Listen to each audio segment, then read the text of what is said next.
Welcome to the Holiness Today podcast. On this episode, I connect with Cheryl Crouch, Director of Nazarene Missions International. Cheryl gives updates about recent developments in Nazarene Missions and what her hopes are for NMI in the coming year. Cheryl, welcome back to the Holiness Today podcast. When I interviewed you the first time, I think it was your first week. And so I asked a lot of questions that were more prophetic.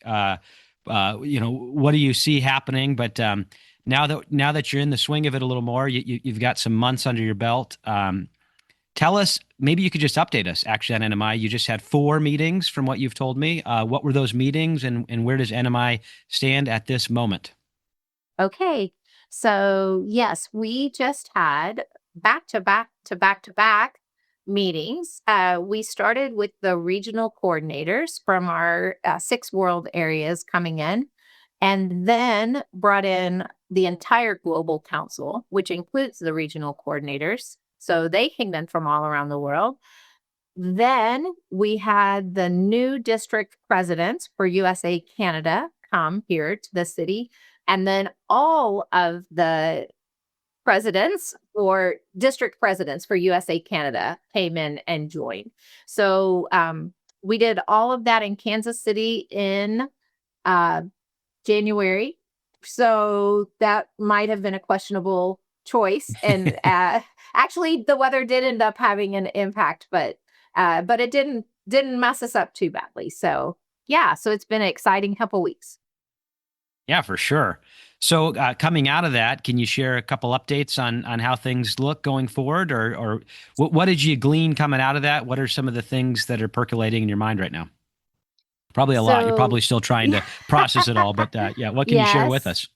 I'll say our theme, particularly for those first 2 meetings, was one, based on Jesus' high priestly prayer in John 17, that we would be one. And we felt like that's an appropriate theme for this season, where we're really just trying to achieve a spirit of unity, working together within NMI, but also with all the different ministries within the church, just collaborating, serving together, just a real celebration of who we are in Christ. And so beautiful to remember that despite the different languages and cultures and all of that, it's just always amazing to me when we come together as the body of Christ, and especially as Nazarenes and as people who have a passion for global missions, to see that unity. And so that's, I would say, would be the primary thing that we came away with. God just really answered that prayer to bring that sense of unity and oneness. I feel like also that was important because it was my first time as a leader to meet with these groups. And I think change, can make people excited or scared or all different kinds of feelings. And so just trying to help everyone hear my heart, that we would work together well. And so I feel like that happened in the global council. Some really important decisions were made for equity and for really elevating the voice of everyone around the world, that through the council. And I'm just really pleased and proud about that.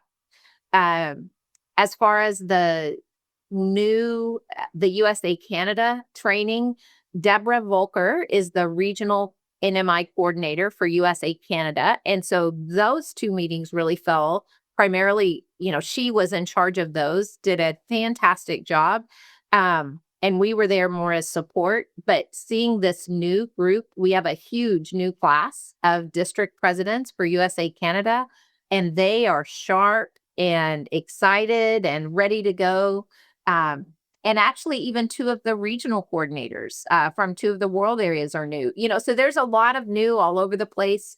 And the people coming in are just very well equipped to lead well. And so it's exciting to be able to share vision, but also really practical tools with them. So I think one more big thing that happened, because we are partnering now with Global Missions. We're back with Global Missions. And that's part of the reason we wanted to have these meetings in Kansas City.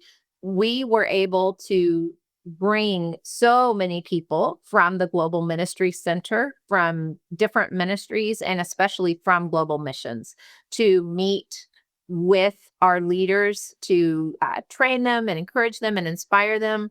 And we were able to really have some important conversations with leaders of the cause and mobilization from around the world. Our missionaries, they met in the same hotel the same time. So our meals were together. So over meal times, you saw NMI leaders and missionaries talking together, dreaming together, which was just amazing and beautiful to me as we think about how can we raise up not only a new generation of missionaries, which is what the cause, we're hoping to provide all these opportunities for young people to serve and to get involved, but also to raise up a new generation of missions supporters who will be the people who will pray and will give and will send. And so it's exciting to me to be so closely partnered with our mobilizations coordinators and our cause coordinators as we work on that for the whole globe. So those are a few takeaways. So in thinking about that, and I went back and looked just to make sure I had the time frame correctly. You started in June. So yes. Coming up on June will be a full year. So what is that? You're close to 3/4 of the way through, maybe on a year. In doing that, again, that still probably feels really new. Have you thought about ways, maybe there's already established patterns, and I don't even know if I've ever asked Lola this, in which you're kind of looking at benchmarks of saying, like, this is what we're kind of looking at. Like you mentioned the cause, but is there an initiative coming from Jim or coming through you on how many missionaries, different numbers you're looking at, kind of, I said benchmarks, but something like that to kind of assess where you're feeling at on that kind of stuff? Well, I will say over 500 have already gone with the cause. Wow. 500 young people already. And like you said, when I first came, it was an idea pretty much. We're about a year in, I think, on the cause. So to have over 500 have already gone. Yeah, that's really impressive. Is fantastic. Yes. Yeah. I don't know if Jim has a goal. Thousands and thousands. That's what I keep hearing. Yeah. Thousands and thousands. Yeah. Yeah. The goal really is that every young person who's in a Nazarene church would at least know that they have the opportunity to go, know? Yeah. And your role, I mean, you do many things, but in a way, more than just publications, but to be kind of the conduit or median to the local church, by which you communicate that outward. Maybe some anecdotes, but what have you seen in the local church? You mentioned 500. That's really impressive. I think along with that, something that I've noticed or I've been seeing more of is missionaries in USA Canada for USA Canada. But what have you noticed in that in your short time in your role at the local church level? Do you have any stories you can share with that? Kind of what you're seeing? Let's see. I didn't feel like I'm hearing people say, "Oh, that's what NMI is. Oh, that's how we can be involved. That's how we can have a part." And I think we did talk about with the global council and all these leaders, sometimes a new leader comes in and so they have a new logo and a new motto and a new mission statement and a whatever.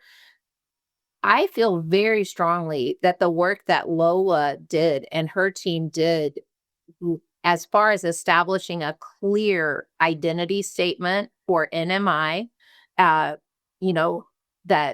NMI is the global missions advocate in every local church, nurturing a spirit of missions, mobilizing into action, impacting lives around the world. That is excellent. And I feel like our job is not to recreate that, but to help people get a hold of that now. The idea that Lola had, that it was so vital and so timely, was to help NMI understand to not be so organization driven to be this, like a club that meets in the back room of the church on Sunday night. No, we want to be a movement of the entire Church of the Nazarene. And so that's a really, really big shift in thinking. And that doesn't happen quickly to be able to. And then I think there's this, well, wait, okay, great. We'd love to be a movement, but what does that look like? How do we do it? And so there's been kind of this in that stage of what does that mean? How do we embrace that? And so the next big thing that Lola and her team accomplished was this idea of these 5 areas of impact. Like, we're not going to try to do everything. There's too much, but their focus was, what are 5 things that every single church could do, no matter where they are on the globe, no matter what language, how much money they have, what are 5 things? And so that's how it got narrowed down to, we pray for the lost and we pray for missionaries. We give to the World Evangelism Fund. We give to Alabaster. We want to engage children and youth in the mission. And we want to connect with our missionaries and we want to care for them. And so I feel like my role and the current leadership's role, and so we spent a lot of time talking about this, was let's help everybody live into that now. It's great. It's good. It's solid. But many people still haven't heard it or they haven't gotten a grasp of it. And so I feel like what's starting to happen now on the local church level is people saying, oh, okay, this is how we can be involved and we can be a part of missions, or maybe we are a part of missions and we don't call it NMI, but we are doing the things. We didn't put definitions to it. Yeah. Right. That's fine. So that's a big part of what I feel like we're barely beginning to see, but I'm praying that we see very, very, very much, is that each local church will find their way to connect with the global mission. Yeah. And I should have asked this at the outset, but just for our listeners, for me as well, well, first off, can you tell us more about the cause? And then I have a follow-up question about missions and being mission-minding for the local church. But tell us what the cause is, or what that initiative is.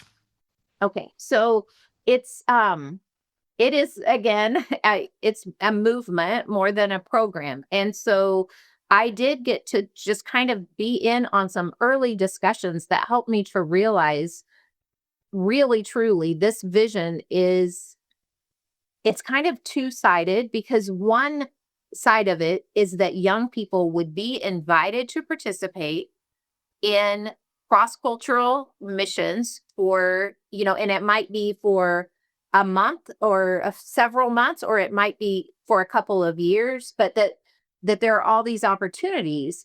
The other side of it is, that means there has to be somebody creating the opportunities, being ready to receive the young people, being ready to host them.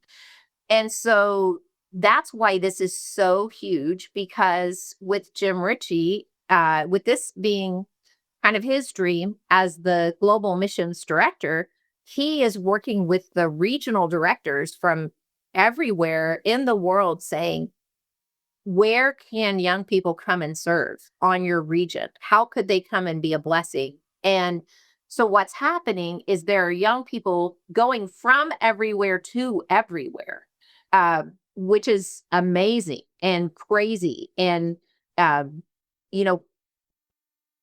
people from countries in the Middle East going to countries where they're at war. I just amazing, beautiful things happening. Young people from, I can't even remember which country, but going and planting a new church, on the border with Haiti. Just all these people are going from everywhere, and it's different. Another part of it is a real desire to help young people understand God can use your gifts for missions, whatever your gifts are. If you are good at IT or media or bookkeeping, whatever it is, there's a place for you to use those gifts to further the mission. And I think that's a really exciting message that that sometimes actually all people don't understand, that there's still, I think, this feeling that if I'm not called to be a pastor or evangelist, there's no place for me in missions, which is just very much not true. And so that's a very broad answer to what is the cause, but it's all these people working together to create opportunities to receive young people. And then it's all these people trying to get the word out to let young people know, there is a place for you.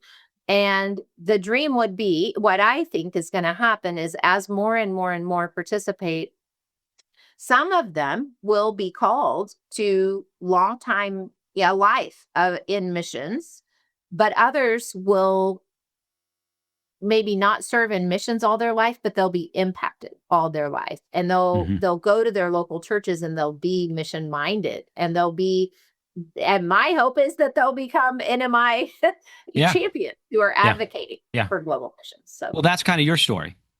That you became mission minded in the local church, and so share that aspect of it. I guess how I think about it is in a twofold way. You have people, like you said, going from, Morocco to Haiti. You have this and I think in that sense that forms its own type of culture, a Nazarene culture that is transnational, that can go from any nation. But then also speak on the other side of that, not more in contrast, not in conflict with it, where you have people who are always going to be in a certain local church context, maybe are never going to move, travel farther than 50 miles around their local church. But how can you, in that setting, be mission-minded or a missionary, so to speak? Yeah. So I think there's a couple parts to that I feel really, really strongly about.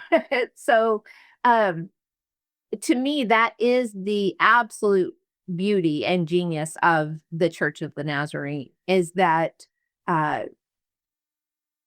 we firmly believe that every person in every local church is called to be a part of creating Christ-like disciples in the nations. So even, when I was in my hometown in Denton, Texas, but I was serving with NMI, helping my local church to realize, why do we give to the World Evangelism Fund? Mm-hmm. Well, look at this picture of First Yurt of the Nazarene in Mongolia. That's your church. That church exists because you gave to World Evangelism Fund, because you prayed, because you cared.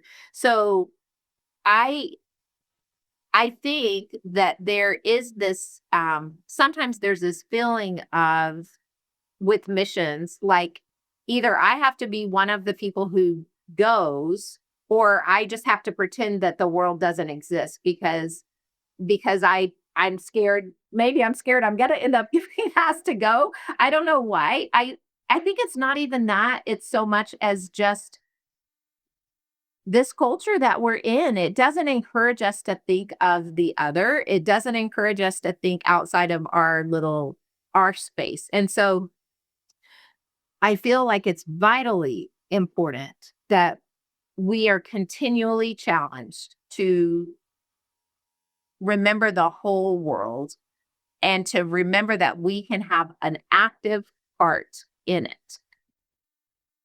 Also, though, I don't ever want a Church of the Nazarene to be a church who is giving and praying and sending globally while ignoring their neighbors. Mm-hmm. That is absolutely not who we are called to be. Mm-hmm. And so I feel like, for me, the more involved I was in MI and Nazarene missions and learning about other cultures, the more I began to value people of other cultures who were right in my neighborhood, who were right in my town. And the more I wanted to provide a welcome for them and to love them well and provide a space for them. And so it should go hand in hand, right? That it should be local, we're reaching out, and global. We don't have to choose. We get to do both as Nazarenes, and that's so beautiful. I'll tell you one of my favorite examples of that.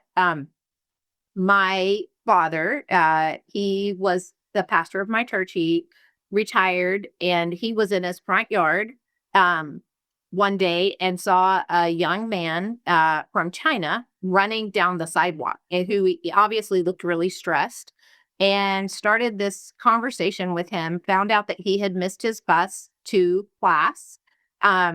So my dad couldn't drive anymore, so he called me. So I come and get this young man, and we drive him to class.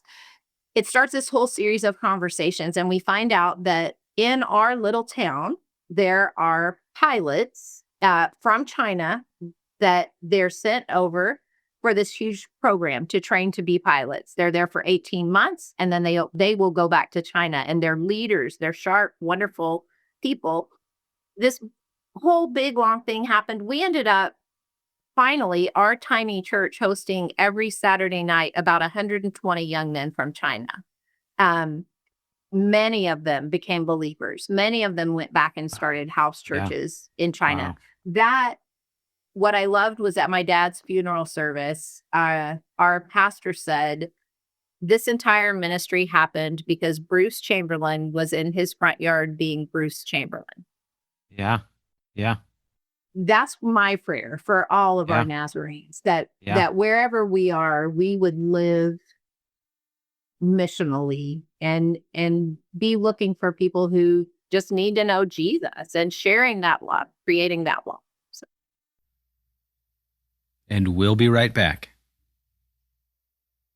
So if you've been enjoying this podcast and God's been stirring your heart that perhaps you're receiving a call to missions, or someone you know may be called to missions, come to our website, nazarene.org/global missions, and see the opportunities that God is giving us and giving you, and maybe somebody you know, to serve Him somewhere around the world.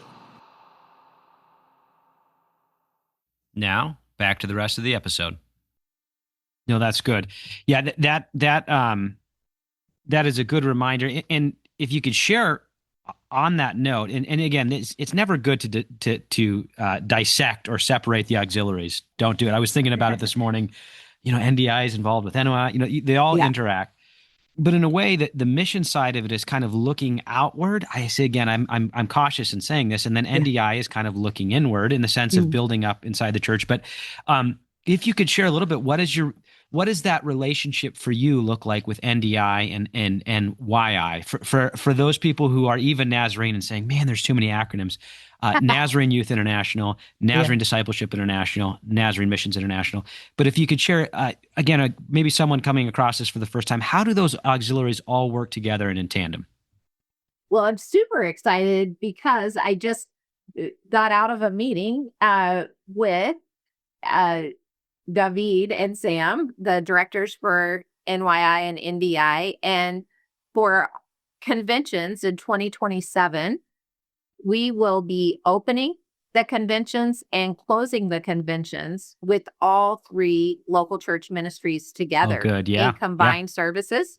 We want to start off with a huge celebration, and then we want to end with a sending and in a commissioning. And so we are very excited about how these ministries work together. And it's, like you said, it's so intertwined. When, in fact, in most other nations, I think, I feel like NYI and in MI, are always overlapping, and they're working together to send their young people on mission or what. And then you've got discipleship coming in. It's our prayer that part of the way we disciple our children and our youth is that missions is part of who we are. That's part of who we are as Christ followers, not just Nazarenes, but as people of God, we are called to help share the good news with everybody. And so it really does beautifully intertwine. And I do know that there's a lot of acronyms and a lot of programs and a lot Yep. of, we're really trying. The dream would be to work together and simplify so that the local church is not overwhelmed by many, many different messages, but instead is receiving kind of one core message. And so one exciting way that that's happening is through at the regional level, specifically in, well, I do see it happening all around the world, but it's happening more, I think, now in USA, Canada than previously. That like Deborah Volker for USA Canada as the NMI coordinator is in meetings now at the regional level with Stan Reeder and others so that they can try to simplify this message. So there's one message coming out. So I think that that's an exciting step forwards. Yeah. Yeah. And I have to, I'm reminded, well, even before I started working at the Global Ministry Center, I remember hearing those terminologies and not really grasping it. And then working at the Global Ministry Center, still being like, okay, we have a lot of acronyms, but I'm in a funny way reminded, being involved in the local Nazarene church here, how few people know what any of those things mean. You know what I'm saying? But as you put it, it doesn't mean they're not doing it. It doesn't mean they're not forming discipleship. It doesn't mean they're not focusing on the people around them in a missional mindset. It doesn't mean they're not cultivating a culture and actual youth in the community. But sometimes we don't realize that there's whole auxiliaries attached to that. So it's humbling sometimes going into the local church context and recognizing they don't have no idea. They don't even know what that. Yeah. And I would say it's not a goal of mine that necessarily that every church would even know what NMI is, but if they don't know that our church is global, that would break my heart. And if they don't know how they can participate in the global mission, that's where I think it's a miss. And so, it was funny. One time, I was at a district council meeting and a young, super hip young pastor was trying to help us, be cool and hip and relevant. And he said, he said, we need to be careful that it's not a celebration of NMI, because NMI is not the point. NMI is like the cheerleader for the mission of the church. To which a dear saint responded, we could do a pep rally theme and wear cheerleader costumes. And this young pastor just put his head down on the table and I could tell he was about to cry. So I do want, to be careful that in promoting NMI, we're not really trying to promote NMI. What we're trying to promote is engagement in the mission. So yeah, that's funny. Well, that kind of segues into my next follow-up subject area of this conversation. But how is that going in communicating outward? Your passion is writing. You are a professional writer. I have two questions on that. But first, the first question I'll ask is, how is that going from that role of you communicating outward? What are some of the things that you're working on? You had mentioned in our first interview that you'd be looking at doing a podcast. I think there's been some development there. How's that going? And then also in communicating outward, I know that you're writing regularly in Holiness Today, which we're really appreciative of that. NMI Central is still going strong, but what's that look like to communicate what the mission of the church is? So you mentioned the podcast. I'm very excited. I think it's going to launch pretty soon. I'm not the host of it.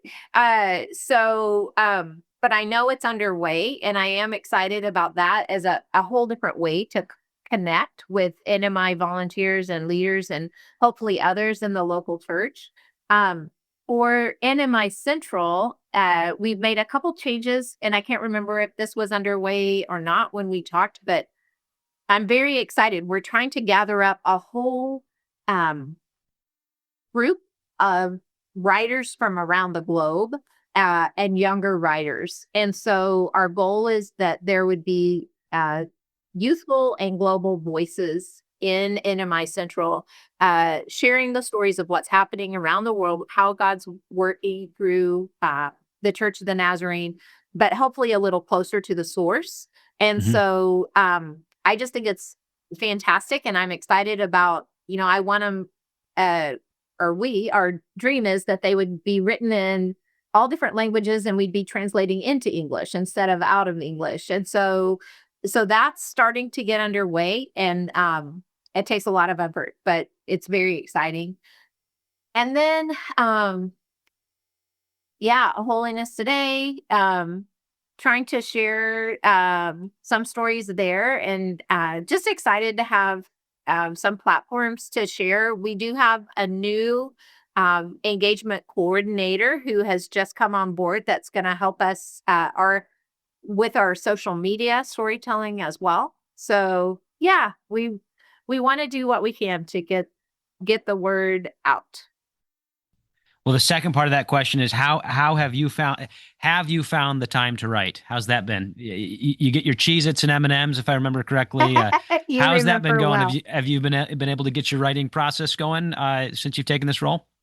So I have not written a book, but I have been able to write some, and I'm ending up being able to write right here in the office, which is a blessing. Yeah. So I have my little headset and classical music, and so that's helpful. But yeah, we're getting there. Good. And did you finish Ivanhoe, Walter Scott? So I did finish it. Yes, that's hilarious that you remember that. Yes. And what are you reading now? I am I'm so bad every time I'm going to tell you another one that I don't know the title of. And somebody gave me this book as a farewell present when I left Denton, and it's different. I'm not even going to I'm just working my way slowly through it, but it's like a biblical fantasy, whatever. I try to have at least a fiction book going all the time. And then I'm rotating between several books. The Following Dignity, which Stephen Sickle and Terry Taylor just released, about how do we do missions well in a way that honors the dignity of the people that we're coming to. And so that's really enjoyable. So that's my current nonfiction. So yeah.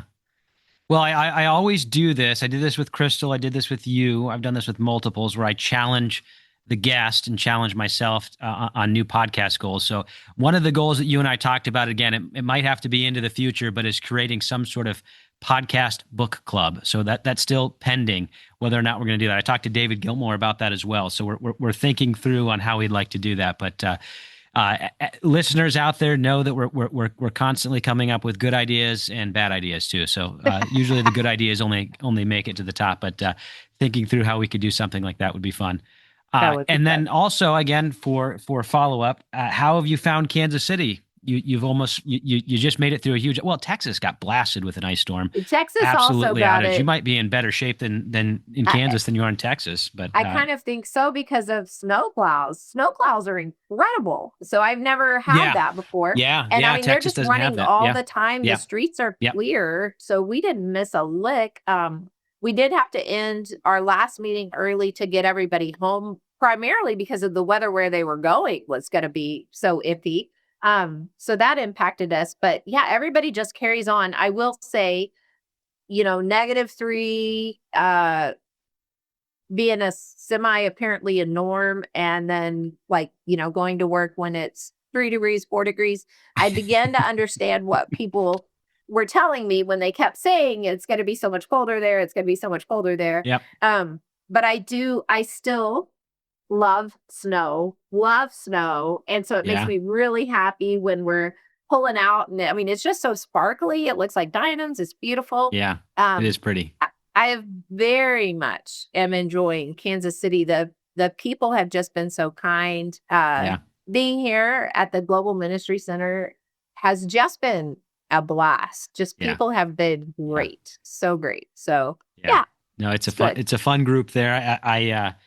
I cherish my memories of my times there, obviously remote now, but it was always fun walking through the halls and interacting with people. I don't know if they thought it was as fun as I did. I probably interrupted too many people that were busy at work, but it was always fun for me to interrupt people at the Global Ministry Center. So now have you gotten involved in the barbecue? Have you found a barbecue spot that you like in Kansas City? So I tell you what, we have not yet made it to Q39. It was going to be on the goal for this last weekend. We still didn't. We do really like Jack Stack. So that's kind of in my go-to when like if somebody fancy comes, we try to take them to Jack Stack. But here's my other, which apparently they have these in my area in Texas, and I didn't even know it, but Culver's, which is not barbecue, it's just a hamburger place, and frozen custard.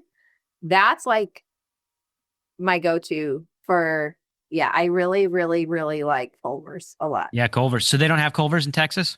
Well, apparently they did, but I didn't find it. You never ran into it. Culver's is, that my wife is from Wisconsin. And so Culver's, originally being from Wisconsin, she's a big fan of that. Cheese curds. Culver's is very tasty, but they've got a dangerously close to the GMC right there. Well, very close to our house as well. There's a back street right directly from our house. And so we do quite a bit of Culver's. So yeah, that's good. Before we go, though, what are some of the things you're looking forward to the months to come? That's great news on the cause. I didn't even 500. That's impressive that have gotten involved.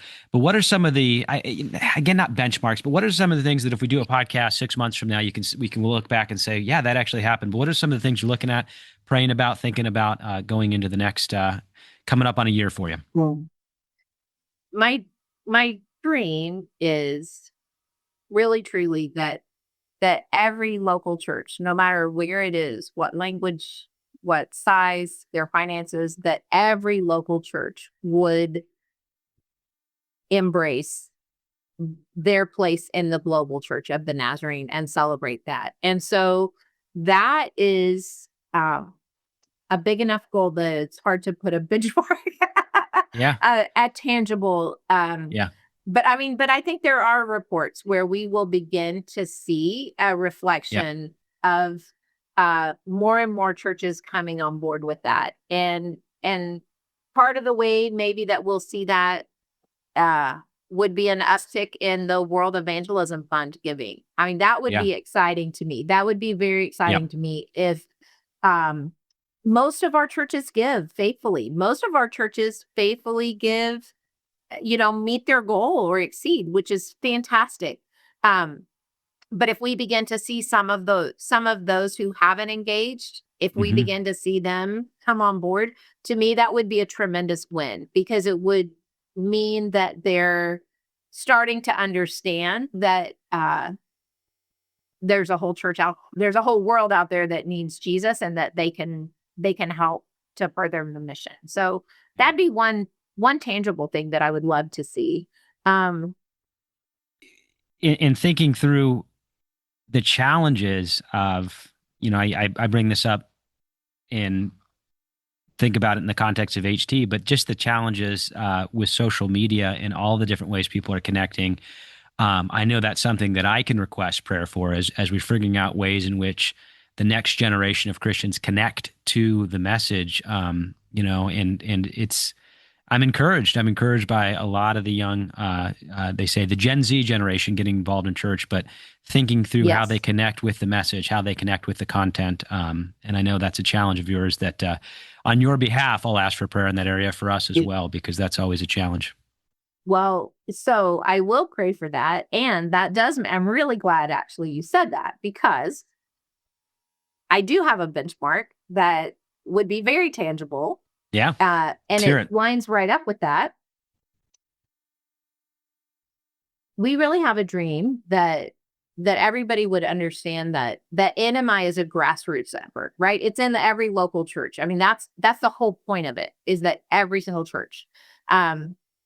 We want people to know that we value their creativity and their input, how they're doing things, how they're engaging their local church. And so we have this crazy contest, the creativity contest, and it just launched, and we have from now till June, every single local church, that's the goal, everywhere in the world, to create a 1-minute video showing how their church is doing one of the areas of impact. Is that so awesome? I'm super excited about it.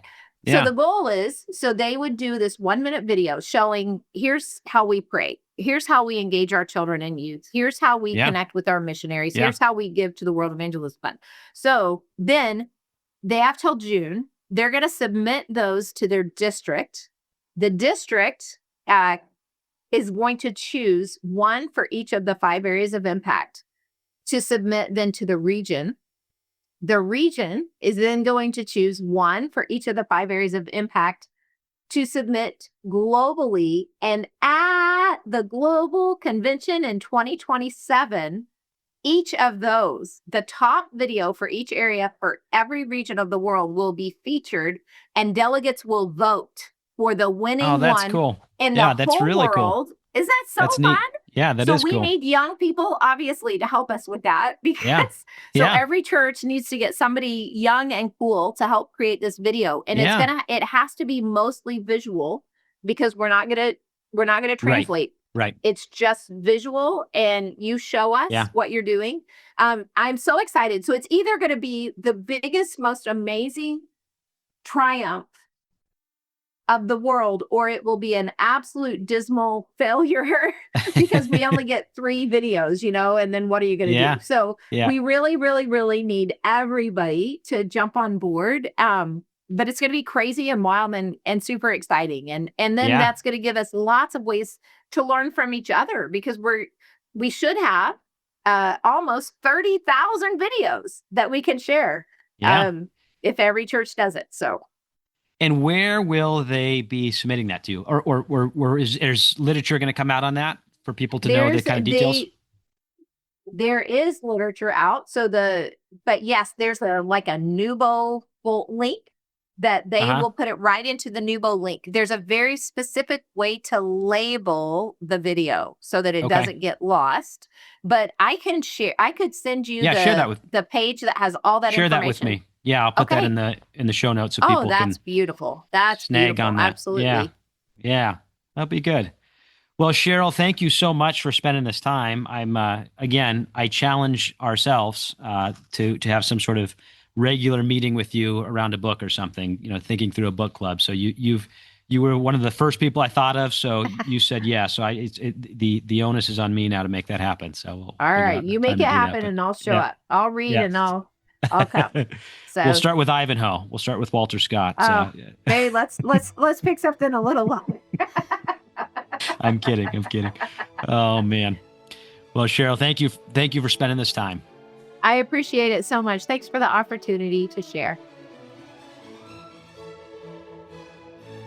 Thank you for listening to the Holiness Today podcast. If you enjoyed this production and wish to hear more, visit holinesstoday.org/podcast or find us on Spotify, Apple, and Google Podcasts.